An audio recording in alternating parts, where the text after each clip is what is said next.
हम खगोल शास्त्र के बारे में कोई भी ज्ञान, जैसे सौर मंडल है, सूरज है, पृथ्वी है, सूर्य के बहुत सारे ग्रह हैं, ग्रहों के बहुत सारे उपग्रह हैं, इन सब के बारे में जो भी ज्ञान पाते हैं या हमने जो पढ़ा है बचपन से, तो दो ही नाम हम जानते हैं, एक तो कॉपरनिकस और दूसरा गैलीलियो। पृथ्वी है, सूर्य है, पृथ्वी और सूर्य के बीच में कोई दूरी है, पृथ्वी और सूर्य के बीच में कोई आकर्षण है, पृथ्वी और सूर्य के अलावा दूसरे ग्रहों के आपस के कोई आकर्षण है, ये सारा ज्ञान हम दो ही लोगों के नाम से पढ़ते हैं। आपको याद होगा, एक तो कॉपरनिकस, दूसरा गैलीलियो। कॉपरनिकस के ज्ञान के आधार पर हम पढ़ते हैं पृथ्वी सूर्य के चारों तरफ चक्कर लगाती है, पृथ्वी अपनी धुरी पर भी घूमती है, सूर्य के चारों तरफ भी घूमती है, अपनी धुरी पर घूमने से ये होता है, सूर्य के चारों तरफ घूमने से ये होता है। ये सब बचपन से हम पढ़ते आए कॉपरनिकस के नाम से या तो गैलीलियो के नाम से। अभी पता चल रहा है वो ये कि कॉपरनिकस और गैलीलियो तो पैदा भी नहीं हुए थे, उसके हजारों साल पहले ये ज्ञान और ये सूत्र और ये सिद्धांत भारत के सामने प्रस्तुत किए थे एक महान व्यक्ति, उनका नाम था महर्षि आर्यभट्ट। उन्होंने सबसे पहले दुनिया को बताया कि ये सौर मंडल में सूरज स्थित है और स्थिर है, पृथ्वी जो है स्थिर नहीं है, वो घूम रही है सूरज के चारों तरफ और वो अपने अक्ष पर भी घूम रही है। ये सबसे पहले महर्षि आर्यभट्ट ने सारी दुनिया को बताया। उसके बाद उन्होंने जो सूत्र दिए, उन सूत्रों के आधार पर पृथ्वी और सूर्य के बीच की दूरी निकाली गई और आप हैरान हो जाएंगे, महर्षि आर्यभट्ट ने जो दूरी निकाल के दे दी, वो दूरी को आज तक दुनिया का कोई खगोल शास्त्री चुनौती नहीं दे पाया, आज तक नहीं दे पाया। जितनी दूरी उन्होंने बता दी, उतनी ही दूरी आज के वैज्ञानिक बताते हैं पृथ्वी और सूर्य के बीच की।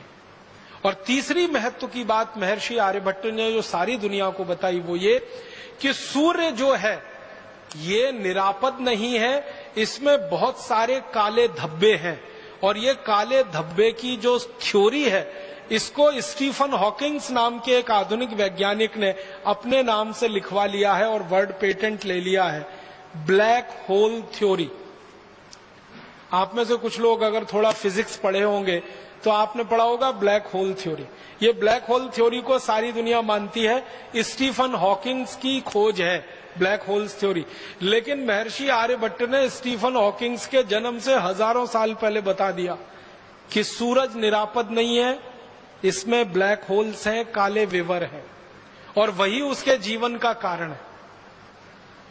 इसके बाद और एक महत्व की बात जो सारी दुनिया में महर्षि आर्यभट्ट ने बताई, जिसको दूसरे लोग अपने नाम से प्रकाशित करते रहे हैं, वो ये कि हमारा जो सूर्य है और सूर्य के साथ दूसरे ग्रहों की जो स्थिति है, तो सारे ग्रह सूर्य के प्रकाश से प्रकाशित हैं। दूसरे ग्रहों के पास अपना कोई प्रकाश नहीं है, सूर्य के प्रकाश से ही वो सब प्रकाशित हैं। वो चाहे शनि हो, चाहे बुध हो, चाहे शुक्र हो, चाहे चंद्रमा हो, चाहे मंगल हो, ये सब सूर्य के प्रकाश से प्रकाशित है। सारी दुनिया को सबसे पहले महर्षि आर्यभट्ट ने बताया है। और इससे भी गहरी बात मैं आपसे कहता हूं, महर्षि आर्यभट्ट ने पता नहीं कैसे हजारों साल पहले कोई दूरबीन बनाई होगी, तभी ये बता सकते, नहीं तो सवाल ही नहीं। महर्षि आर्यभट्ट ने बताया कि शनि के 5 उपग्रह हैं, पूरी दुनिया को पता चला। उसके बाद थोड़े दिन में उन्होंने अपनी कही हुई बात को संशोधित किया और कहा कि नहीं, शनि के 7 उपग्रह हैं, 5 नहीं है 7 है, और गिनकर बताए उन्होंने। और आपको मैं बताना चाहता हूं ये गर्व की बात कि महर्षि आर्यभट्ट ने हजारों साल पहले जो कह दिया कि शनि के 7 उपग्रह हैं, आज के वैज्ञानिक 8वां उपग्रह नहीं खोज पाए अभी तक शनि का, वो 7 पे अटके हुए, और शायद खोज भी नहीं पाएंगे क्योंकि 8वां उपग्रह है ही नहीं।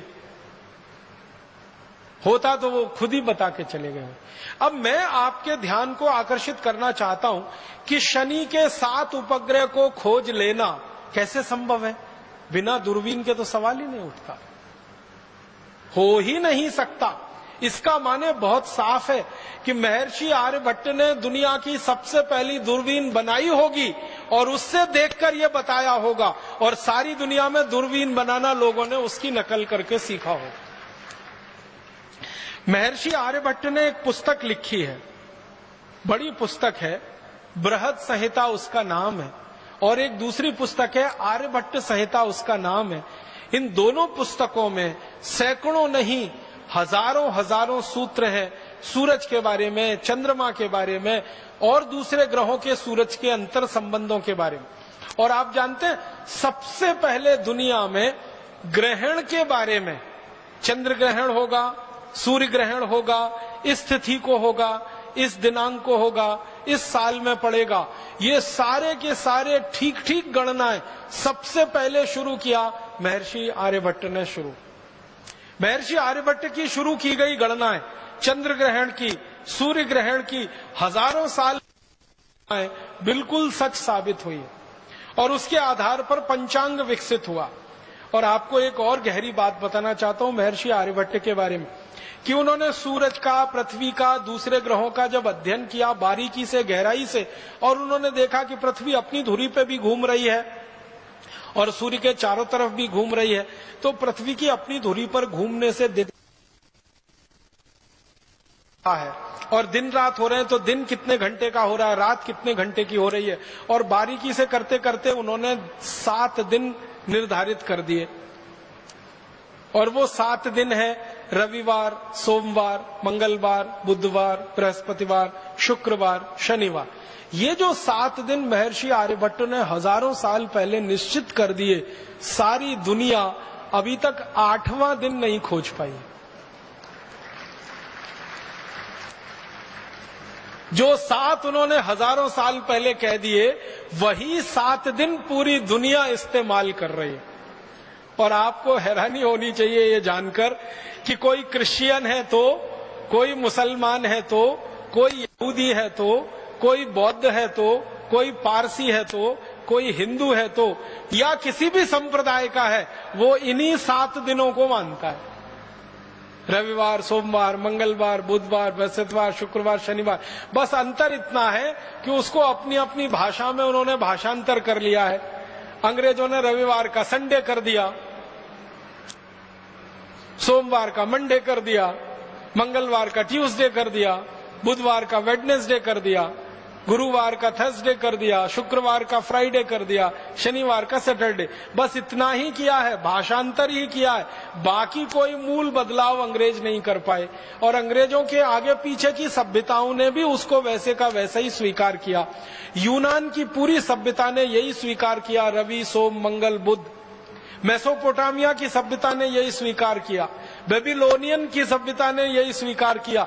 दुनिया में जो बड़ी बड़ी सभ्यताएं मानी जाती हैं, सब में ये रवि, सोम, मंगल, बुध, बृहस्पति, शुक्र, शनि ही है।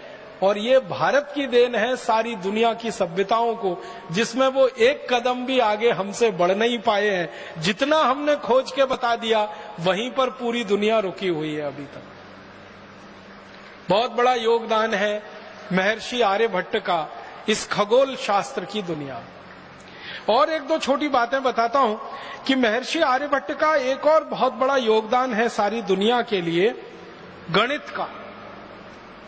गणित के बारे में 2-3 रोचक तथ्य मैं आपको कहना चाहता हूं। गणित में जो त्रिकोणमिति होती है ना, आपने तो पढ़ा होगा बचपन में, हम लोग अंग्रेजी में उसको ट्रिग्नोमेट्री कहते हैं। ये जो त्रिकोणमिति है, ये जो ट्रिग्नोमेट्री है, ये महर्षि आर्यभट्ट की खोज है। उन्होंने सबसे पहले त्रिकोणमिति दिया है पूरी दुनिया को जानने, समझने और सीखने के लिए। और आप जानते हैं, इसी त्रिकोणमिति को आधार बनाकर दुनिया में सारा निर्माण कार्य चलता है। त्रिकोणमिति अगर आप जानते नहीं हैं तो आप किसी भी निर्माण कार्य में लग नहीं सकते। तो सारी दुनिया के निर्माण कार्य का आधार और पृष्ठभूमि महर्षि आर्यभट्ट की देन है। त्रिकोणमिति जो उन्होंने समझाई सारी दुनिया। गणित में त्रिकोणमिति का आविष्कार भारत में हुआ।